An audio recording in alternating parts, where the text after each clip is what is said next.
Well, the New York Mets have officially blown their division lead in the National League East, dropping their third straight game to a terrible baseball team. On the show today, the sky's falling. Let's talk about it. You are Locked On Mets, your daily New York Mets podcast.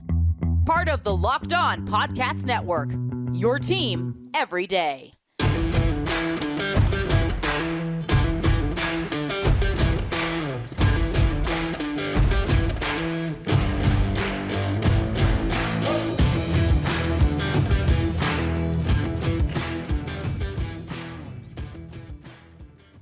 Hello to all you amazing Mets fans. You're watching Locked On Mets, part of the Locked On Podcast Network, your team every day. I'm your host, Ryan Finkelstein. If you want to find any of my work, follow me on Twitter at FinkelsteinRyan. You can also find some of my writing at justbaseball.com, where I work as the managing editor. Now, it's tough to me to have the usual energy I bring to this podcast because I'm deflated. I'm sitting here. I don't know what's happening. I don't have any reasonable rationale to explain it. This Mets team is falling apart. Call it September and in Mets baseball. And it's times like these. And I hate being this guy because I'm not this guy. I am the guy that talks you off the ledge. I know there's a lot of people that tune into this show to get on the therapy couch for me to say, hey, it's not a big deal. It's not a big problem. This team's okay. They're going to be fine. And to a certain extent, I still believe that. Look, this is a playoff team no matter what. And as a Mets fan, there's still part of you that has to accept any form of, baseball in October. And if the Mets get into the playoffs healthy, even as a wild card team with Jacob deGrom and Max Scherzer, yes, they can go for a run. But to lose this division to the Braves, and more importantly, to potentially go into that series at the end of September to maybe be in a legitimate deficit in this division to the Braves, that is just so unfortunate for a Mets team that has led this division nearly wire to wire. You look at, when they last forfeited the division lead here. You go all the way back to April 11th. Was the only time where they were down in this division by half a game. And then April 12th, they took the lead, and they haven't looked back since. Now, the Nationals beat you in a series. And then game one against the Pirates, against Mitch Keller, who throws 6 scoreless against the Mets to lower his season ERA to 4.22. I'm pretty sure that was over 5, if I remember our preview leading into the series yesterday. And this offense falls apart. The Mets give up 8 runs to this Pirates team, and you lose another game. Now, the Mets can go out and they can sweep a doubleheader. They can get back into our good graces a little bit, and that's certainly what you hope happens. And we'll talk about that a little bit more at the end of the show today, as I maybe do try to give you a slight bit of optimism to close things out. But we can't start there because right now, as I record, the Atlanta Braves, I just checked, it was 3-0. It's now 3-1, so the Athletics did score a run at the bottom of the first. You never know. Maybe Oakland helps out the Mets tonight, and as you all are watching this or listening to this, maybe the Mets still have a game lead. But right now, as I'm currently recording at 10 o'clock at night, the Mets have a half game lead in this division. The Braves are beating a terrible Athletics team, and the Braves just don't lose recently.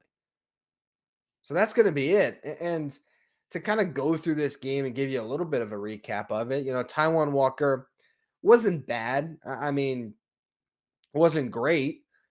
Gave up 4 runs. I mean, it wasn't a good performance by any stretch of the imagination, but I just stopped short of pinning it all on him when the offense scored 2 runs. That's my thing. And they didn't score until the 7th inning when Brandon Nimmo hit a 2-run homer. And the Mets, they go through that game. The second inning, Taijuan gives up, 2 hits and a sac fly. They scratch and run across. I wouldn't blame him too much there. You go to the third inning, he gives up a home run, 2-run shot.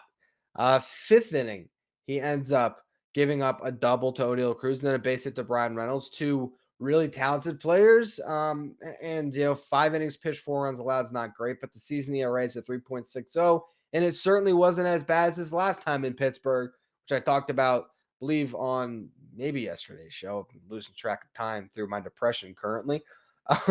But Yeah, there was the start last year where I was at the game actually, and Taiwan Walker gave up all those runs and he threw the ball away and that ball hit down the line. And that was a disaster. And from watching him tonight, he does not look like the Taiwan Walker of the second half last year, where his stuff just fell off entirely.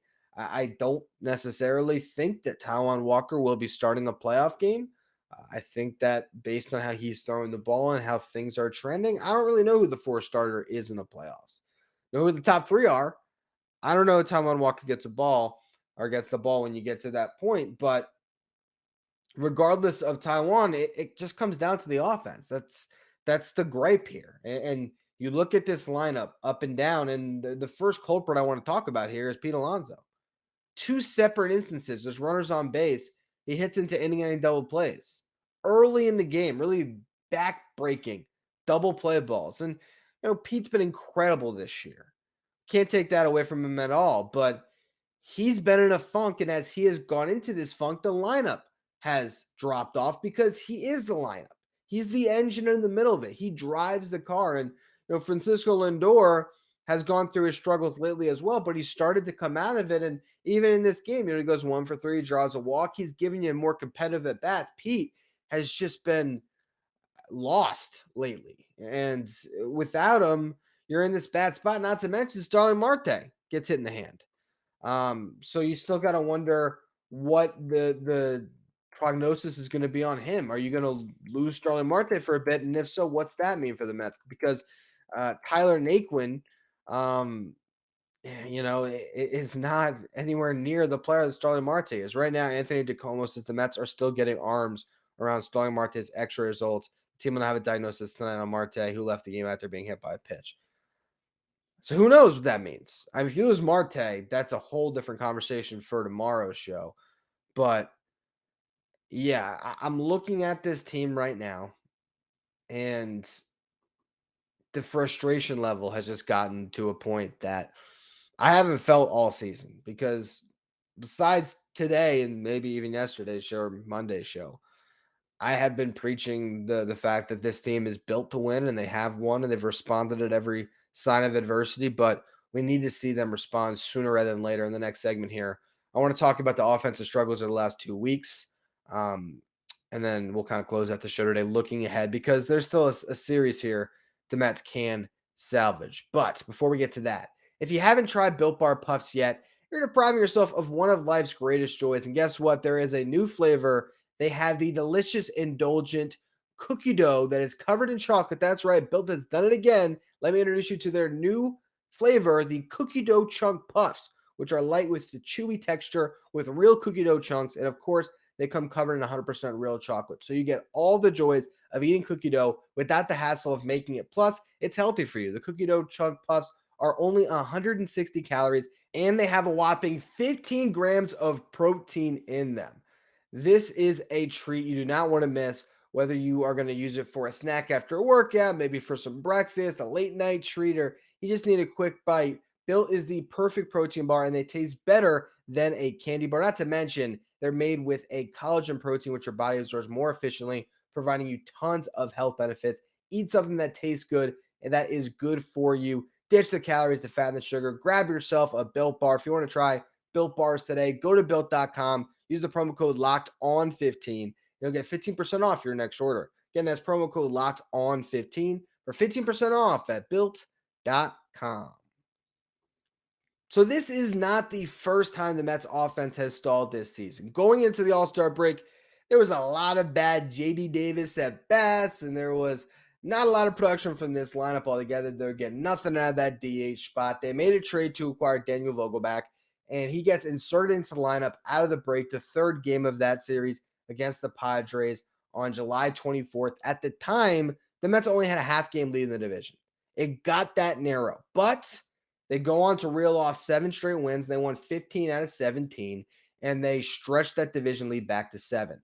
Now, that division lead has been cut once again, and now, again, assuming the Braves win this game tonight, it'll be even for the first time since April. That's scary. And you look at the offense. There was that series at the end of August against the Phillies where the Mets scored 7 runs in their first win, 8 runs in their second win. They lost the game only scoring 1, and they scored 10 runs in that back and forth affair to steal that series. I mean, they would have split it either way, but to steal a win there, to win that series, and to go to 4 games up in the division. Since then, here is what the offense has produced. Yankees series, 2 losses where they only scored 2 runs. Then you play the Rockies. They scored 3 runs, but got a win. They scored 7 runs, got a win, scored 3 runs, then lost a game 1-0. Then Dodgers series, they did win 2 of 3, but they only scored 5 runs, is the most they scored in the final game of that series. Other 2 games, they scored 3 runs, 2 runs. Nationals, they dropped 7 first game of that series, and then they only score 1 apiece in the final 2, and now you only scored 2 runs. This offense has dropped off a cliff, and you look at the last 15 days, Pete Alonso has 2 home runs, but he's only hitting 222 with a 286 on base percentage, a 356 slugging percentage. Your best offensive player has a 642 OPS. Eduardo Escobar has actually been good. To his credit, he's in 292 over his last 9 games played. OPS is at 940. Starling Marte has been good as well. Brandon Nimmo has been solid, hitting 277, has 2 home runs, 3 doubles, a triple. So his slugging percentage over 500 gives him an 844 OPS. You go beyond that. Mark Canha's been okay.